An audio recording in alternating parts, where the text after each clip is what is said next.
all know that people who are living with albinism face multiple forms of discrimination because it's still profoundly misunderstood socially and medical. But today I'm joined by Masilo, who's going to take us through about his life. Join me. I've been living with the stigma since I was a kid. Mina umasilo, keleswafi, I'm a yellow bone, kinkau, all those things. I'm the white horse. This is a genetical issue. It's completely biological and scientific. It's not something that because you have albinism, you automatically give birth to an albino. No, it's not possible. By the way, I've got a twin. My twin is dark-skinned. Does not have albinism. So my mom and my dad are dark-skinned, but they produced two people with albinism. So it just got nothing to do necessarily with my color. What do I produce? What the next person produces. Once if your melanin is lower or higher, the possibilities are that you might give birth to a kid with albinism. So it doesn't have anything to do with who you are dating and who you are married to. Usichazisele ukuthi mabunjani like uzona nomuntu ophila nge-albinism and then abantu babakujudge kanjani? You know, at first it was very difficult for me because people were saying a lot of things. The day of our wedding, people were there not to support him or me. They were just there to make sure this girl, like it was crowded. Like, okay, fine. This is my man, and I'm getting married to my yellow bone, and I'm proud of him. Yes. I feel like people are not well educated when it comes to albinism, like at all. Like they are clueless. They say bad things. They think albinos cure or whatever, make people rich. And I always say, Nana, if you make people rich, why are we not a rich country? There's a myth that says when a person dies with albinism, disappears. It's not true. When a person with albinism dies, people go at night and take body parts. That is why sometimes we have what we call secret funerals, where family alone is allowed to go. And when we think we disappear, we had a secret family funeral so that when rest assured, I'll invite you so that you come and bury me and you see where I'm buried and whatnot, you see.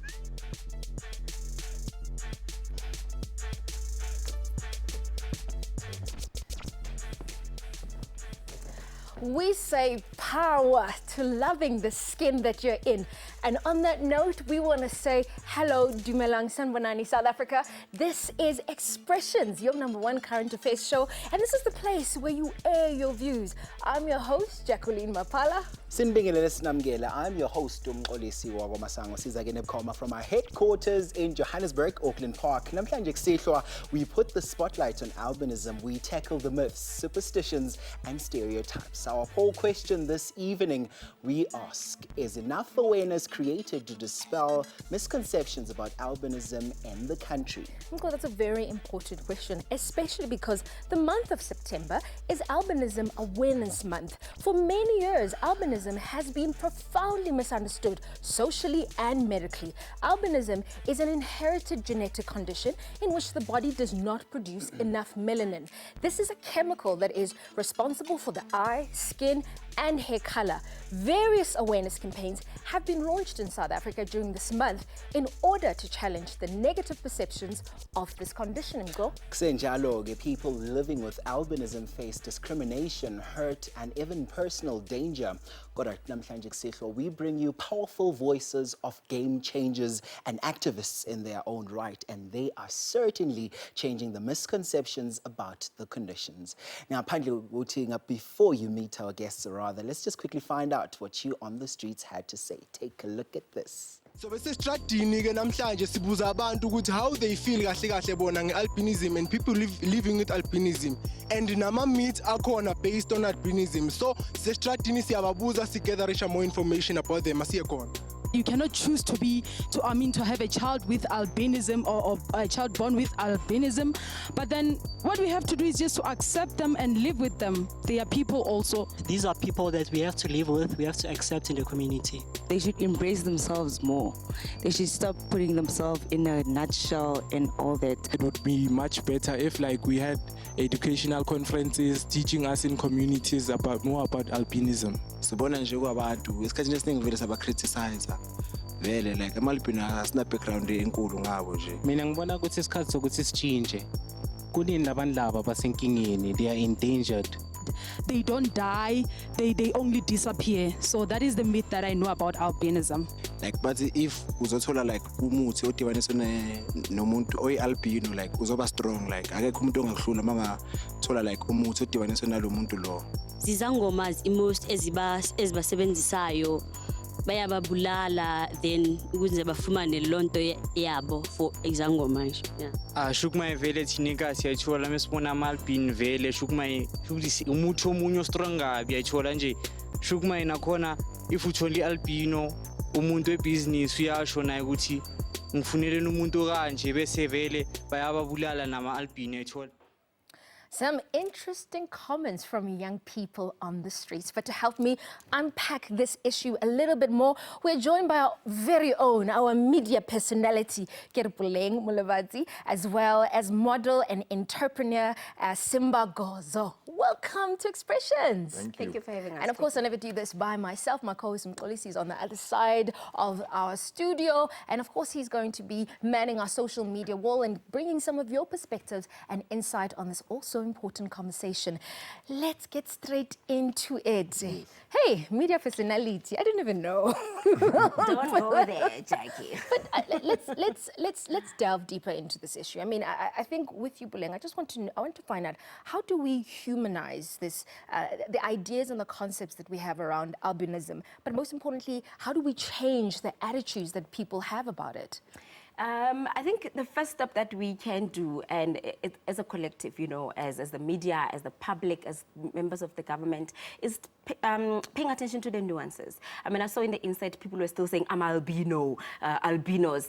As a journalist, when you're holding that mic and you're doing the interview, when someone says, I'm albino or albinos, you say, no, it's people with albinism or abantu elimbala limhlophe. So I know. Yeah. So it's when you start teaching, you make it an everyday thing. You start small. That's how you start humanizing albinism. You put the human first before the condition, because you can't say people are albino, because albino is a general term. It could be a plant, it could be an animal, it could be a human being. But when it comes to people, then you need to put the person first. So even if you meet someone and then they're still saying, I'm albino, albinos, you say, no, it's people with albinism or abantu elimbala limhlophe. Yeah, and I think education definitely is key here. But I want to find out, Simba, I mean, you are like a supermodel. I know we were arguing about this. Yes. You are a supermodel. You're in an industry that speaks about beauty, in an industry that has a very set idea around how we should look. I want to find out from you, how did you face some of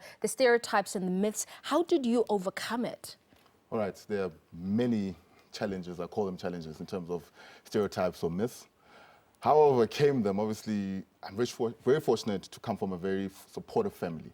So I'm on I would say I'm on an upper ground compared to anyone else, regardless of albinism or pigmentation. So I've got a go-get-it attitude. I don't allow anyone to put me in a box. I understand that society wants me in a box, so I rather shock them, do things they don't expect me to do. Like, for instance, be proud, be standing tall, be handsome, talk loud. That's who I am. I'm a human the same way someone who has pigmentation is a human. So society plays a major role in terms of what everyone does, regardless of you having pigmentation or not. I just say to people, if you want to do something, go do it. Don't allow anyone to tell you can't do it. Oh, by the way, you forgot to add I'm a motivational speaker. Ooh, no, we can hear. Ooh, I know, Shem, we can hear. And I think you guys are definitely game changers. And I think what I love about Expressions is the fact that we're constantly trying to change the way that you see things. We'll be back right after this.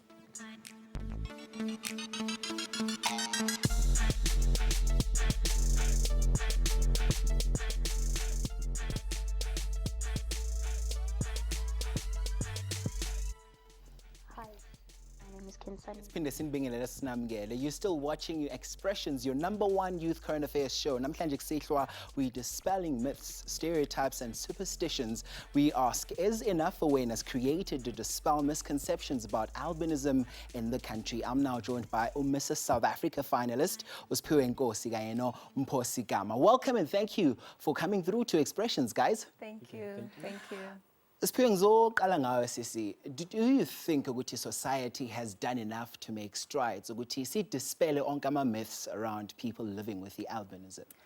I don't think so, because this is an ongoing thing. I mean, I'm from a long way ago. Since from I was young, I started modeling, I'm from TV presenting, I've done it all, you know. But since still, people are not getting it the right way. Still, the education, it's lacking. Still, you go for an interview, you go for whatever, but people are still going to describe you in a different way. You know, they associate you with something else. It's like you're an animal or something. So it's not working out at all. Mpho, perhaps let's tackle this from an activist perspective.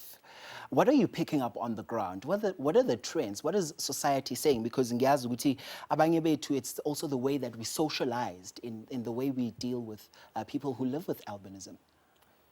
Well, it's very much difficult to teach, because every time when we go, people tend to call these names albino and whatever.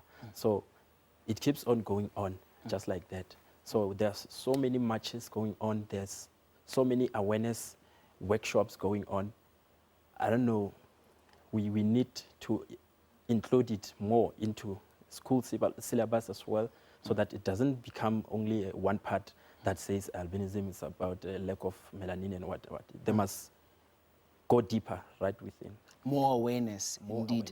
Okay, we cannot shy away from the fact that you guys are in a greater platform, you know, for someone else who's in a village somewhere in the country with the albinism, living with the albinism. I get liberated enough. We heard Sis Puleng as well talking, because you guys are actually liberated. How do we really shift the focus to ensuring that we reach the grassroots, to ensure that we speak to the people in the rural places? Yeah, you know, this kind of workshop and awareness thing, it's happening mostly in the city, whereby there's a lot of those myths and killings and whatever, they're happening in the villages. So we must take media straight to the villages, because that's where it's happening. And another thing that really concerns me is awareness. We see it once a month. What happens 365 days of the years, Piwe?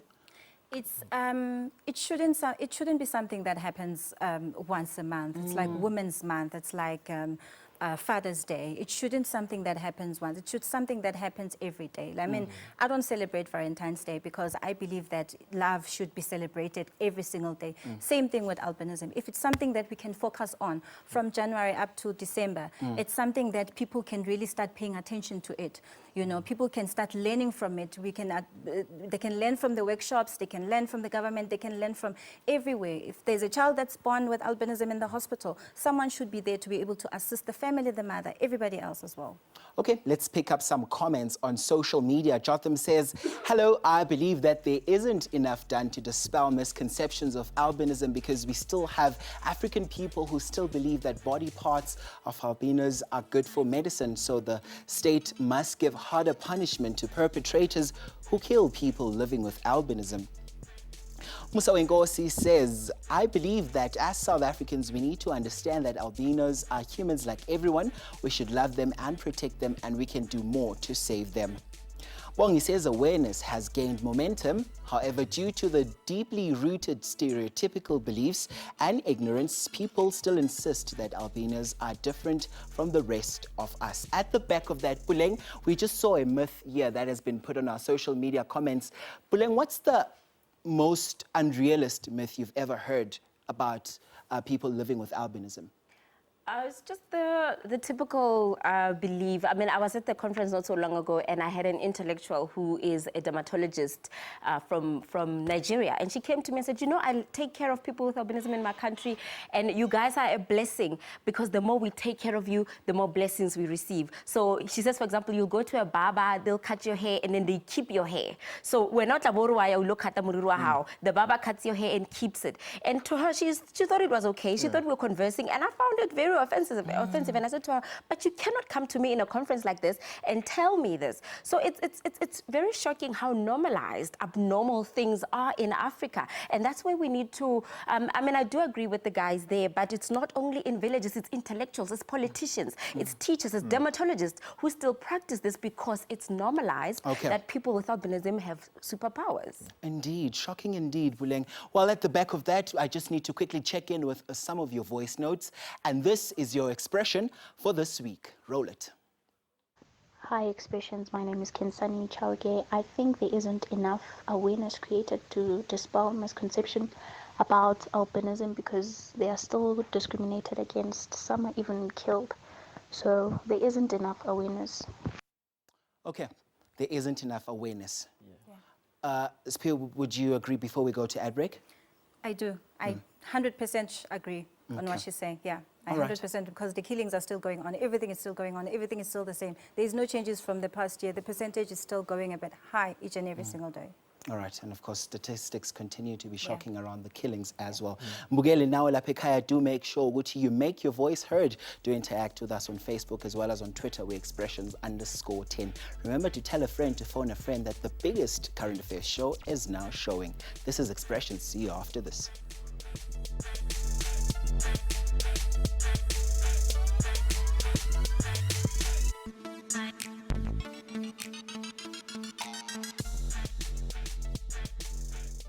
Welcome back. You're watching SABC One's biggest current affairs show, Expressions, and I'm still with my guest. And tonight we are speaking about a very important topic, and I think a topic that requires you to think very differently around how you speak and how you verbalize yourself. Tonight we are speaking about creating awareness and dispelling misconceptions around albinism in South Africa. So guys, I know people didn't see this. There was a hot debate around, you know, how do we conscientize people? How do we get people to be on the same table? I mean, Simba, let me give you this opportunity. How do we move forward and get people to start changing these wrong attitudes that we have?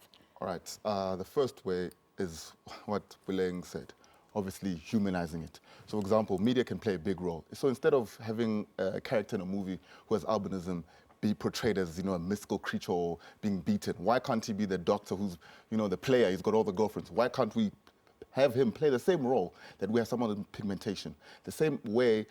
The other way we can also include everyone is inclusion, right? So when we have these so-called marches or workshops, invite everyone. Everyone's welcome. That's how I feel. I'm very big on diversity. Yes, I have albinism, but you are pigmented. To me, you're the same. You're basically we're a box of Smarties, a lot of colors in there. You eat any of those Smarties, we all taste the same. That's what we are as humans. We're just multicolored, different on the outside. Inside, we're human. So I think we need to just stand from one side and tell our stories, unpack it, so that people who don't have albinism understand where some of the albinism is coming from. We can be just screaming in the street or having our workshops, but you don't understand my story, you don't understand my struggle. I don't understand your struggle. Everyone's going through something that no one knows about, basically. And I think, Buleng, let me bring you this as we try to wrap this conversation up. I mean, we play a huge role as people who are in the media and journalists. You tell us what is missing, what else, outside of just, you know, making sure that we get the terms correctly, what else can we do as a media to just ensure that we're doing enough to educate people? What Simba had just said about how we portray people with albinism is very important. I mean, we just saw Uzalo before we moved to Expression. The lead character is a man who's taking care of a young girl. You could portray him as a very powerful, authoritative, taking charge. We also need to start empowering people with albinism, showing them how we can empower them in the media, putting me in the seat right now to speak. It's also a way of empowering me as a person with albinism. We need to see people with albinism as presenters, as lawyers, as judges, as people taking charge, not the help helpless, needy, wanting action. Enough of the action, because action does not stop someone from killing you. But the minute you empower someone with albinism and you give them the right voice and image, that's when they're able to fight their own fight. And it starts with that, with how we cast our people, how we put people with albinism, and stop seeing them as just a quota people. Exactly. I'm talented, I'm capable. So instead of judging me because of my color, give me the opportunity to be where I need to be. Power, power, power. Simba Buleng, thank you so very much. This was so enlightening. Wow, very much indeed. Guys, thank you so much for joining us this guys evening. Are bomb. Yeah, Mbugeli Lapikaya, the poll results are in, and we asked you this evening, is enough awareness being put to dispel misconceptions about albinism? About 5% of you said yes, and about 95% of you said no. Clearly, there's still a lot to be done. And as expressions, it only starts with us, Jackie. It does. It does. As a young person, you need to understand that you're also part of the change, but equally so, you're part of the problem. So we can fix this, Mko. We can. Indeed. And of course, Buleng, you're on television. Let's talk about your show. Where can we catch you? Where can we catch you? Nguban's Cut. Every Tuesday on SABC 2 at 11:30. What's the show called? It's called Bophelong, but it's going to change very soon. But just make sure you tuned into that slot. And also on Channel 404 weekly from Wednesday to Friday. You'll catch me there presenting a show which is going to be called Stories Untold. And can I just add something real quick? Not to take your show away from you. It's too late. We have 2 minutes. Okay, fine. Let's say quickly, say. Yes, our viewers as well from home, when you want to be part of a solution, you were reading the comments and your viewers were still saying albinos. Start by saying people with as small as that. That's a change that we're talking about. Indeed. Just stop just saying albinos. I think it starts from there. It's the little things. Okay, at the back of that, I need to quickly check in with our video diary. Mbugeli Lapikaya, we'd like to know what you would like for us to discuss, and this is your suggestion for next week. My name is Kala, my surname is Nubeb. I'd like you guys to talk about Lobola since it's Heritage Month. Thank you. Looking forward to that. It's going to be a very interesting one. Mbugeli Lapikaya, thank you so much for joining us. Cutting Edge is up next. Boy Tumelo plays us out this evening. We wish you a spectacular evening going forward. Take care. Adios. I am very black that you cannot see my dark skin with your naked eyes. I'm very black that you cannot see my dark skin with your naked eyes. I'm a blessing in disguise, an angel sent to pass peace, thoroughly sculptured. I'm a masterpiece, born to lead. It is hard to be me, living under the skin condition. My upbringing was rooted and embedded by uninformed myths, escalating within the societal bliss, doing as they please and which, forgetting that I'm a human being. I got distant taste, which really dismantled my self-esteem, and ever since I've never had peace. Put yourself in my shoes and wonder how you would have coped being called a thing. You see, rich kids believed I was a product of a witch, having to live and mingle with something they've never seen. Do you blame them? Well, I don't. Even old people still believe the very same thing. You find mothers in the streets and turning around and say cease and spits on their chest, avoiding to give birth to white kids. It is painful to see more and more people living with albinism being treated like trash as if you don't belong to the Mother Earth. But I, like a struggle soldier, tie my boots so tight because the journey has not started yet. I will fight them till the end because I don't mind being in a prison cell if that's the price I've got to pay for my self-worth. You see, I value myself. I value myself because I was not far-fetched. My mother gave birth. Why do I have to face killings and death? Should I blame death or birth? Well, I blame the educational system for failing to teach the kids about albinism. They left the matter unattended and neglected watering the seeds of racism and the roots of prejudice. Mentally, I'm schizophrenic, heart-torn and so lost as I wrote this. My lips and eyes are dry, craving for peace within communities because they say united we stand, divided we fall. But how do I unite knowing that somewhere in Tanzania I've got a price tag? I raise my fist for young and old heroes and heroines slaughtered for ancestral works. They never cared about their dreams, ambitions and determinations. The government turned a blind eye, providing their families with black body bags. But I carry the burden on my back, calling upon for societal help to help reduce more suicidal cases because they preach social inclusivity within their communities, proving the fact that I'm not integrated within their society. Define the word albino as an animal in their dictionaries, placing a permanent mindset about my sense of being in the minds of intellectuals, individuals and dignitaries. What's left is for all the secretaries to note down the word and deliver it to the higher authorities because life is